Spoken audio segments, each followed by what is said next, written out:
திருச்செந்தூரில் சமீப காலமாக சாக்கடை துர்நாற்றத்தால் பொதுமக்கள் கடும் அவதிப்பட்டு வருகின்றனர்.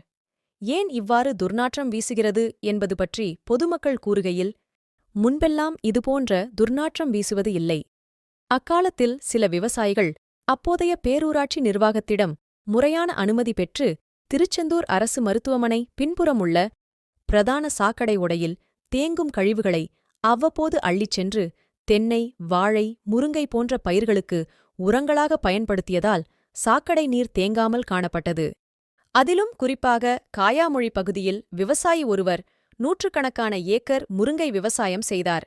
அவர் சற்று வித்தியாசமாக சிந்தித்து உரச் செலவுகளை மிச்சப்படுத்தி அதிக மகசூல் பெற சாக்கடை கழிவுகளை ஜேசிபி இயந்திரங்கள் உதவியுடன் டிப்பர் லாரியில் எடுத்துச் சென்று பின்னர் இந்த கழிவுகளை அவரது தோட்டத்தில் காலி இடத்தில் கொட்டி நன்கு காய்ந்த பின் முருங்கை பயிருக்கு உரமாக பயன்படுத்தி நல்ல மகசூல் பெற்றதாக கூறப்படுகிறது.